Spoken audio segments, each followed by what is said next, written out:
దర్బార్కి ఆహ్వానిద్దాము. జై బాబా అండి రామకృష్ణయ్య గారు. జై బాబా మూర్తి గారు. జై బాబా. జై బాబా. అవతార్ మెహర్ బాబాకి జై. ఈరోజు కూడా మనం చదివే హవ్య మాస్టర్ వర్స్కి వెళ్లకుండా పోయిన వారం మరి ఆ రోజు మనకు పతాక ఆవిష్కరణ దినం అవటంతో 102 సంవత్సరాల కింద ఆవిష్కరించబడినటువంటి బాబా పతాకం, సప్తవర్ణ పతాకం గురించి చెప్పుకున్నాం. అలాగే మరి ఆ సప్తవర్ణ పతాకానికి ముందు జరిగిన సన్నివేశాలకు కూడా 1 సంవత్సరం గడిచిపోయింది.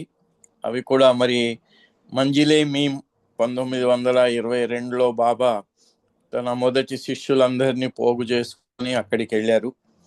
దానికి ముందు బాబాకు అంటే ఈ విశ్వం అంతా కూడా ఎప్పుడు ఒక ఆధ్యాత్మిక పాలక వర్గంతో నడపబడుతూ ఉంటుంది. ఎలాగైతే ప్రతి దేశము, ప్రతి రాష్ట్రము, ఆఖరికి ప్రతి గ్రామం కూడా ఏదో ఒక పరిపాలక వర్గంతో వారికి ఏర్పరచబడినటువంటి ఆ విధి విధానాల ప్రకారంగా పరిపాలన వాళ్ళు సాగిస్తూ ఉంటారు. అదంతా భౌతికం. గ్రామ స్థాయి నుంచి దేశ స్థాయి నుంచి మరి అన్ని దేశాలకు ఒక యునైటెడ్ నేషన్స్ అనేది ఒక అన్ని దేశాలకు కలిపినటువంటి ఐక్యరాజ్య సమితి అనేది, ఇవన్నీ కూడా భౌతికమైనటువంటి విషయాల గురించి మాత్రమే. అవి వాటి గురించి ఏవో నిర్ణయాలు తీసుకోవటం, ఎవరికో సలహాలు ఇవ్వటం, ఇవన్నీ జరుగుతూ ఉంటాయి. ఇక దేశాలైతే వాళ్ళు ఒక చట్టాన్ని రూపొందించటం, ఆ చట్టం ప్రకారంగా పరిపాలన కొనసాగించటం, ఆ చట్టాన్ని ఉల్లంఘించిన వారికి వాళ్ళకి శిక్ష వేయటం, వాళ్ళకి పనిష్మెంట్ ఇవ్వటం, ఇవన్నీ జరుగుతూ ఉంటాయి. ఇవంతా భౌతికం. కానీ మనిషి పుట్టింది, మనిషి మనకు పాట, మనం ఎప్పుడు చాలా ఫేమస్ పాట కదా, మోక్షార్హం బహు మానవ జన్మ చేయకుమా వృథా. అసలు మానవ జన్మ వచ్చింది ఎందుకు? మోక్షాన్ని, నేను భగవంతుణ్ణి అనే అనుభూతిని పొందటానికి వచ్చింది మానవ జన్మ. ఆ మానవ జన్మ వచ్చింది కాబట్టి మానవ జన్మ అనే మానవ రూపాన్ని దాన్ని సురక్షితంగా ఉంచుకోవటం కోసం ఒక మానవుడు ఇంకొక మానవుడు, మన తదితర మరి ముందు అనాది కాలంలో మొట్టమొదటిగా మనిషి పుట్టినప్పుడు ఇవేవీ లేవు. ఎందుకంటే అప్పుడు ఈ చట్టాలు లేవు, ఏమీ లేవు. ఎవరి దారి వాళ్ళు బతికేవాళ్ళు. వాళ్ళకు ఇల్లు లేదు, వాకిల్ లేదు, చెట్ల కిందో అడవిలో ఉన్నారు. అప్పుడు ఏది అవసరం పడలేదు. ఇప్పుడు మరి మనకిప్పుడు సైబర్ నేరాలకు కొత్త చట్టాలు రావాల్సి వస్తున్నాయి. ఇంతకుముందు అవి లేవు, ఆ చట్టాలు లేవు, ఇప్పుడు వస్తున్నాయి. అంటే మనిషి యొక్క అవసరాల దృష్ట్యా ఈ చట్టాలు ఇవన్నీ వస్తున్నాయి. కానీ అసలైనటువంటి మనిషికి మానవ రూపం రావడానికి కారణం, మానవ రూపంతో సాధించవలసింది ఏమిటి అనే ఆ లెవెల్కు వెళ్ళినట్టయితే దానికోసం కూడా యావత్ విశ్వాన్ని నడిపించి అందరినీ ఆ గమ్యం వైపు నడిపించడానికి తోడ్పడే అటువంటి పరిపాలక వర్గము ఐక్యరాజ్య సమితి, అంటే యునైటెడ్ నేషన్స్. దానికంటే కూడా అది అంత భౌతికం కనుక అది మాయలో భాగం. ఇది ఆ సత్యం వైపుకు అందరినీ నడిపించడానికి చేసే పని. మనలాగానే మానవుల్లాగానే ఉంటారు, కానీ వాళ్ళు చేసే పని భౌతికం కాదు. వాళ్ళు చేసే పని ఆధ్యాత్మికం, ఆత్మకు సంబంధించిన ఆ ప్రయాణాన్ని గమ్యం చేర్చటానికి చేసే ప్రయాణంలో ఆ ఆధ్యాత్మిక పరిపాలక వర్గం బాబా చాలా నిస్సందేహంగా 7,000 మంది ఉంటారు.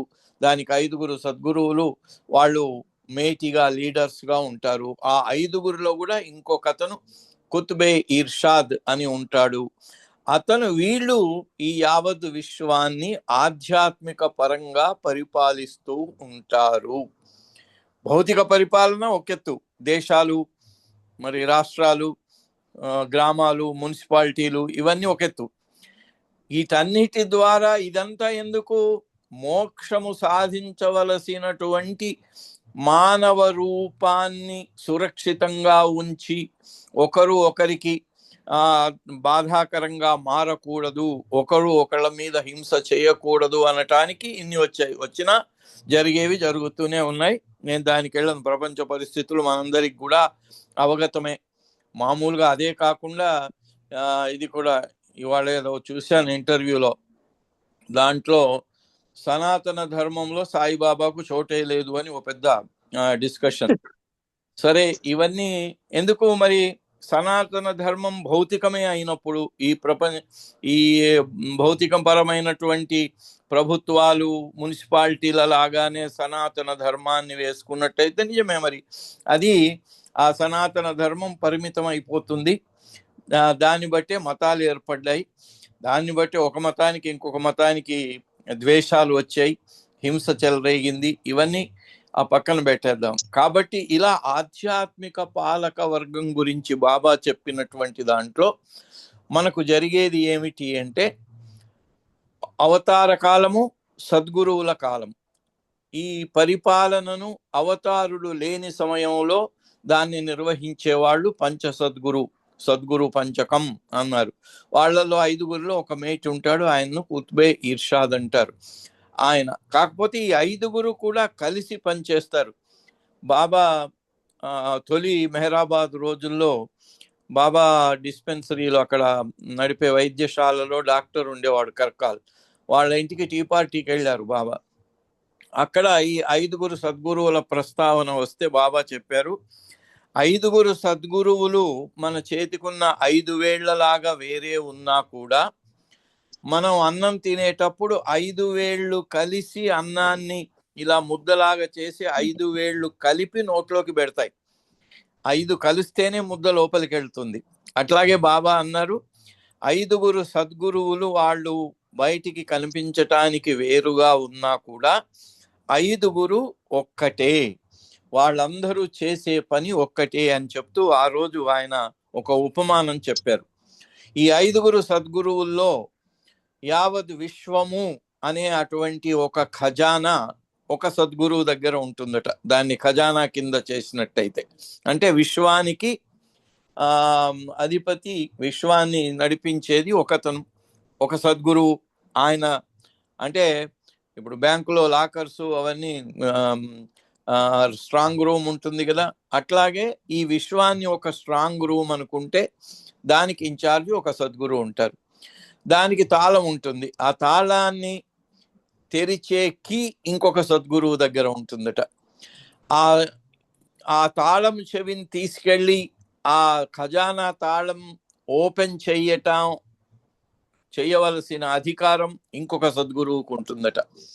ఆ ఓపెన్ చేసిన తర్వాత దాంట్లో ఉండే ఖజానాను తీసి అందరికి పంచే అధికారం ఇంకొక సద్గురువుకు ఉంటుందట. అది ఎలా పంచాలో చెప్పే అధికారం ఇంకొక ఆయనకు. అలా 5గురు అంటే ఈ 5గురు కలిస్తేనే ఈ యావత్ విశ్వము అనే ఖజానాలో ఉండే అటువంటి సంపదను తీసి అందరికి పంచటం. మరి ఇక్కడ ఆధ్యాత్మిక పరంగా దాన్ని చెప్పుకోవాల్సి వస్తే ఆ ఖజానా ఏమిటి? దివ్య ప్రేమ అనే ఖజానా. దాంట్లో ఏకత్వం అనేది అనుభూతి. ఇప్పుడు మనకు ప్రపంచంలోనేమో ఈ ప్రభుత్వాలు ఇవన్నీ నానాత్వం అనుభూతి. నానాత్వం కోసం పోట్లాడుకోవటం, నేను అని నా స్వార్థం కోసం ప్రతి ఒక్కరు పోట్లాడుకోవటం. అక్కడ నానాత్వం, భిన్నత్వం అన్నీ ఉంటాయి. సో అలాంటి అది వేరు. ఇక్కడ ఉన్న ఖజానా ఒక్కటే, దాన్ని నియంత్రించే వాళ్ళు 5గురు సద్గురువులు. 5గురు కలిస్తేనే తెరిచి దాంట్లో సంపద అని జరుగుతుంది. అందరూ 5గురు కలిస్తేనే, 5 వేళ్ళు కలిస్తేనే నోట్లోకి ఎలా వెళ్తుందో అలా ఇదవుతుంది. సో అయితే అలా ఈ 5గురు సద్గురువులు 5గురు సద్గురువులు దీన్ని నియంత్రిస్తూ ఉంటారు. దాన్ని ఆధ్యాత్మిక పరిపాలన అన్నారు. ఆ ఆధ్యాత్మిక పరిపాలన యుగానికి ఒకసారి బాబా చెప్పినట్టు 700 సంవత్సరాలకు లేదా 1400 సంవత్సరాలకు ఒకసారి ఈ 5 సద్గురువులే నిరాకారుడైన భగవంతుడిని సాకారుడుగా భూమి మీదికి తీసుకొస్తారు. తీసుకొచ్చినప్పుడు ఆయనకి ఎప్పుడైతే సమయం వచ్చిందో, ఆయన సిద్ధం అయిపోయారు, ఈ యావత్ విశ్వం యొక్క పరిపాలన బాధ్యతను ఆయనకు అప్పజెప్పి వాళ్ళు విశ్రమిస్తారు. మళ్ళీ ఆయన అవతారుడి యొక్క కాలం అయిపోయి, ఆయన పని అయిపోయి, ఇక ఆయన మళ్ళీ అప్పుడున్న సద్గురువులకి ఆ బాధ్యతను అప్పగించి ఆయన విశ్రాంతికి వెళ్ళిపోతాడు. బాబా అన్నాడు, అందుకని 700 ఏళ్ల దాకా పడుకోవాలనిపిస్తుంది, విశ్రమించాలనిపిస్తుంది అని ఒక సందర్భంగా అనటం జరిగింది. అయితే అట్లా ఈ విశ్వ కార్యభారాన్ని 5 సద్గురువులు ఈ యుగావతారుడైన మెహర్ బాబాకు అప్పగించటం అనేది జరిగింది కూడా ఈ మంజిలేమీంకు ముందు. మంజిలేమీము మేలో ప్రారంభం అవుతే జనవరిలో ఈ హ్యాండింగ్ ఓవర్ అనేది. అప్పుడు మరి 22లో నిజానికి బాబాను తీసుకొచ్చినప్పుడు ఉన్న 5 సద్గురువుల్లో మేటి కుతుబే ఇర్షాద్ షిర్డి సాయిబాబా. ఆయన 1918లో శరీరం చాలించారు. శరీరం చాలించిన తరువాత అది ఉపాసనీ మహారాజుకి వెళ్ళిపోయింది. ఉపాసనీ మహారాజు బాబాకు హ్యాండ్ ఓవర్ చేశారు. ఎప్పుడు 1922వ సంవత్సరంలో జనవరి మాసంలో ఉపాసనీ మహారాజు సద్గురువే స్వయంగా మెహర్ బాబాకు ఆరతిచ్చి ఆయనకు మెహర్వాన్, నువ్వు ఆదిశక్తివి, అవతారుడవు అని చెప్తే అప్పుడు కన్నీళ్లు స్రవిస్తూ ఉంటే మెహర్ బాబా ఆయన పాదాలను తాకి ప్రణామం చేస్తే ఆయనను ఆలింగనం చేసుకున్నారు ఉపాసనీ మహారాజు గట్టిగా. ఎంతసేపు అలా ఆలింగనంలో ఇద్దరున్నారో తెలియదు. మెహర్ బాబా అప్పటి వరకు 6 మాసాలుగా స్నానమే చేయలేదు, డ్రెస్సు మార్చలేదు, అవి చిరిగిపోయాయి, చాలా మైలపడిపోయాయి. అయినా కూడా అది బయటిది చూడండి, బయటి దానికి ఆంతరంగికానికి అంత తేడా ఉంటుంది. ఆయన 6 నెలలు స్నానం చేయకపోయినా ఆయనలోని దివ్యత్వం యొక్క శక్తి దాని ద్వారా ఈ బయటిది అక్కడ దానికి ఏ మాత్రం విలువ లేనటువంటిది. అందుకని ఉపాసనీ మహారాజు దాన్ని లెక్క చేయకుండా ఆలింగనం చేసుకొని గట్టిగా అతనికి వీడుకోలు చెప్పటం జరిగింది. బాబా టాంగాలో వెళ్ళిపోయి ట్రైన్ ఎక్కి బొంబాయికి వెళ్ళారు. అక్కడ మున్షీజీ అని ఆయన బాబాను ప్రాధేయపడి స్నానం చేయించి కొత్త బట్టలు ఇచ్చేసి ఫోటోలు కూడా తీయించాడు. అప్పుడు ఫోటోలు తీయించటువంటి కష్టం ఉండేది. బాబా అప్పుడున్న పరిస్థితి, స్నానం చేసిన తర్వాత మళ్ళీ గుడ్డలు మార్చుకున్నాక సయ్యద్ సాబ్ను కారులో పంపించి ఓ ఫోటోగ్రాఫర్ని పిలిపించి ఫోటోలు తీయించుకున్నారట. అప్పుడు బాబా అన్నాడట, నవ్వాడట. నవ్వి, ఎందుకంటే బాబాకు ఆ ఫోటోలు వీటికి పెద్ద విశిష్టత కానీ ప్రాధాన్యత కానీ ఏమీ లేదు.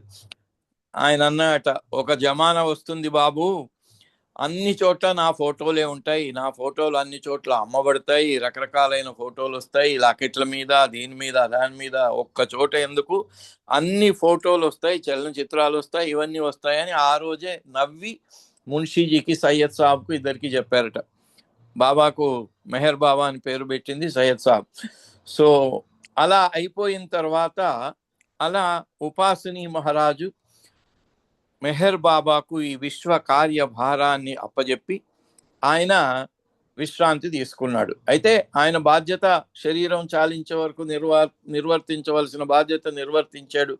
వెళ్లే ముందు దహగాంలో కలిసి బాబాను ప్రాధేయపడ్డాడు, సాకోరి మీద కూడా నీ దృష్టి కాస్త ఉంచు మెహర్వాన్ అని.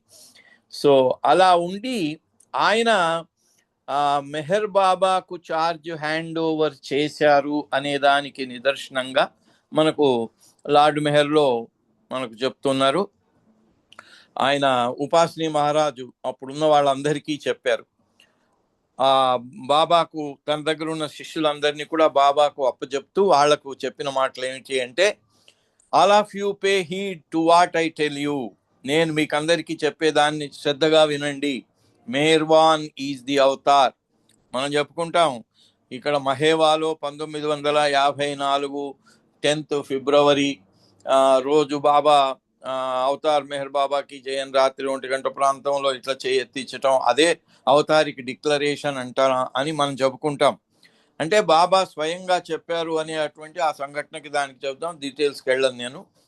ఈ రోజున 1922 లో ఇది జనవరిలో బాబా ఉపాసిని మహారాజు బాబాను ఆదిశక్తివి అవతారుడివి అని స్వయంగా చెప్పి బాబా వెళ్ళిపోయిన తర్వాత మేలో 9వ తేదీ అంటే మంజిలే మీముకు వెళ్లే ముందు సాకోరికి వెళ్ళి బాబా తన శిష్యులతో పాటుగా తన అనుచరులతో పాటుగా వెళ్ళి అక్కడ ఉపాసిని మహారాజ్ జన్మదినాన్ని 4 రోజుల్లో అక్కడ ఆ ఉపాసిని మహారాజ్ జన్మదినాన్ని సెలబ్రేట్ చేశారు చాలా ఘనంగా. అది మే 9న వెళ్ళారు, 14న ఊరేగింపు అయింది.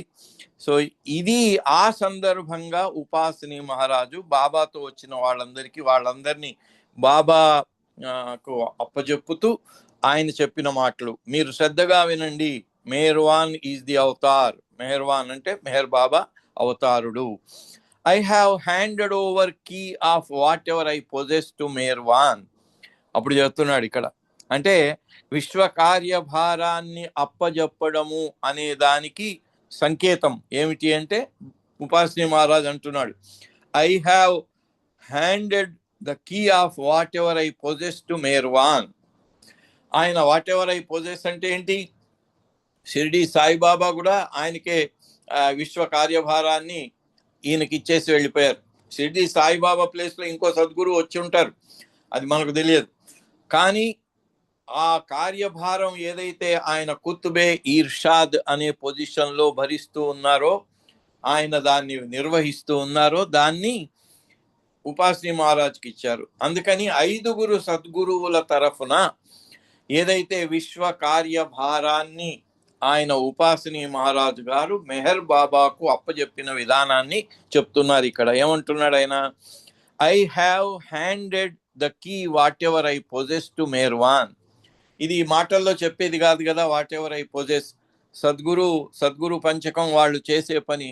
బాబా నేను ముందే చెప్పాను, డాక్టర్ కర్కల్ ఇంట్లో బాబా చెప్పిన విషయం అంటే యావత్ విశ్వం యొక్క ఖజానా అంటే నేను భగవంతుణ్ణి అనే గమ్యాన్ని చేరి ఆ అనుభవాన్ని, సచ్చిదానంద స్వరూపాన్ని నిరంతరం అనుభవించటానికి కావలసింది ఏమిటి అంటే టిఫిన్ లెక్చర్స్ కూడా చదువుకుంటున్నాం. దాంట్లో బాబా ప్రతి లెక్చర్ ఎండింగ్లో బాబా చెప్తున్నాడు, మీరు సద్గురువు సహాయం కావాలి అంటే, ఆయన నుంచి ఆ దివ్య ప్రేమ పొందాలి అంటే మీరు ఆయన్ను ప్రేమించాలి. కాబట్టి మీ ప్రేమను పెంపొందించుకోండి అని. ఆ ప్రేమను పెంపొందించుకోండి అనే విషయాన్నే బాబా మనకు మండలి ప్రార్థన ద్వారా ఇవ్వటం జరిగింది. అది మనం సందర్భానుసారంగా ప్రతిసారి చెప్పుకుంటూనే ఉన్నాం. సో ఇక్కడ ఉపాసిని మహారాజు విశ్వ కార్యభారాన్ని మెహర్ బాబాకు నేను అప్పజెప్పాను అని చెప్పేదానికి సంకేతంగా ఏం చెప్తున్నా అంటే I have handed the key of whatever I possess to Meherwan. Now hold to his feet. అందుకని ఇప్పుడు మీరందరూ కూడా ఆయన పాదాలనే అంటి పెట్టుకొని ఉండండి. Not only with 1 hand. Meher Baba పాదాలను ఒక్క చేత్తో కాదురా బాబు. అందుకే మన మండలి ప్రార్థనలు మనం చెప్తాము, చిట్ట చివరి వరకు దృఢముగా పట్టుకొని ఉండుటకు సహాయము చేయుము అని బాబాని అడుగుతున్నాం. అదే దానికి ఇంకో రకంగా ఈయన చెప్తున్నాడు, ఒరే బాబు, మెహర్ బాబా యుగావతారుడు, ఆయనకు మొత్తం ఛార్జీని నేను ఇచ్చాను, అంటే విశ్వ కార్యభారం యొక్క బాధ్యత అంతా ఆయనకి ఇచ్చేసాను. Now hold to his feet. ఆయన పాదాలను అంటిపెట్టుకోండి. Not only with 1 hand but with both hands. 2 చేతులతో గట్టిగా పట్టుకోండి. And do as he tells you. ఆయన ఏం చెప్పితే అది చెయ్యండి. Do as he tells you. ఆయన ఏం చెప్తే, ఎలా చెప్తే, ఏం చేయమంటే అది చేయండి. Stick to him under all circumstances. అన్ని పరిస్థితుల్లో కూడా ఆయన్ను విడనాడకండి. మరి ఇక్కడ విడనాడే పరిస్థితి ఎప్పుడు వస్తుంది? మనం అనుకున్నది కానప్పుడు. మిగిలిన వాళ్ళందరూ కూడా అయ్యో అదేందే ఆయనేం పట్టుకున్నావు, ఆయన పట్టుకున్నప్పటి నుంచి నీ కష్టాలే ఏమిటి అంటే ఇక గత్యంతరం లేక విడిచిపెట్టే వాళ్ళు కూడా కొంతమంది ఉన్నారు. అయ్యో ఎందుకు అటువంటప్పుడు అని. అలా విడిచిపెట్టుకోకుండా అండర్ ఆల్ సర్కమ్స్టాన్సెస్, మీకు జీవితంలో ఎలాంటి పరిస్థితులు ఎదురైనా, ఎలాంటి పరిస్థితుల్లో మీరు ఉన్నా కూడా ఆయన్నే గట్టిగా పట్టుకోండి. And carry out his every wish and command. ఆయన యొక్క అభీష్టాన్ని నెరవేర్చండి, ఆయన యొక్క ఆదేశాన్ని పాటించండి. And he will guide and help you. ఎక్కడ గైడ్ అండ్ హెల్ప్? ఎక్కడ? అంతర్గతంగా హెల్ప్ దేనికి? నేను నాది నావి అనే స్వార్థాన్ని పోగు చేసుకొని ప్రపంచానికి పరిమితమై బతుకుతున్నాం. దాని నుంచి బయటపడటానికి ఆయన హెల్ప్ కావాలి. అదే to love you more and more and more and more అంటే నాకు సత్యమే కావాలి. ఆయన్ను, భగవంతుణ్ణే అధికాధికంగా ప్రేమించటం అంటే మాయ నుంచి దూరం అవటం, మాయలో ఏర్పడిన మన స్వార్థం అనే బంధనాల నుంచి దూరం అవటం. అందుకని stick to him under all circumstances and carry out his every wish and command. ఆయన చెప్పిన ప్రతి అభిష్టాన్ని, ప్రతి ఆదేశాన్ని పాటించండి. And he will guide and help you. This is my advice to you. ఇది నేను మీకు ఇచ్చే ఆదేశము. అలా మీరు నడుచుకోండి. You would do well to follow it. అందుకని అలా చేసినట్టయితే మీరు సరైన మార్గంలో వెళ్ళగలుగుతారు అని చెప్తూ ఇక్కడ ఇంకొక మాట ఉపాసిని మహారాజ్ చెప్తున్నారు. సేమ్ ఇదే మాట హజరత్ బాబాజాన్ కూడా షిరీన్ మాయ్కి చెప్పటం జరిగింది. ఏంటది? Merwan will make the whole world dance on his little finger. చిటికన వేలు, లిటిల్ ఫింగర్ అంటే చిటికన వేలు. మరి మనకు భాగవతం, భారతంలో ఉన్నాయి. శ్రీకృష్ణ పరమాత్ముడు ఇంద్రుడి కోపానికి గురై చాలా గోకులం అంతా కూడా వర్షంతోనే అల్లాడిపోతుంటే గోవర్ధనగిరిని చిటికన వేలు మీద ఎత్తాడు అనేటువంటిది అదొక మనకు పురాణ కథ. సో అట్లాగే ఇక్కడ ఈయన ఉపాసిని మహారాజు బాబాకు అప్పచెప్పిన తన శిష్యులందరికీ కూడా ఏం చెబుతున్నాడంటే, మెహర్ బాబా ఈ యావత్ విశ్వాన్ని తన చిటికన వేలు మీద, whole world dance on his little finger, ఆయన లిటిల్ ఫింగర్ మీద, చిటికన వేలు మీద మొత్తం ప్రపంచం అంతా నాట్యం చేసేలాగా చేస్తాడు. You yourselves will see, దాన్ని మీరే చూస్తారు అంటూ, even people from the west will come for his darshan. ఎప్పుడు ఇది 22లో చెప్తున్నారు. అప్పటి వరకు ఎవరు పాశ్చాత్యులు కానీ ఎవరు రాలేదు. ఇంకా క్రిస్టియన్స్ కూడా అప్పటికి ఎవరు, ఒక అజోబా అని అక్కడ గంగారాం పవర్, ఆయన తప్ప వేరే ఎవరు రాలేదు.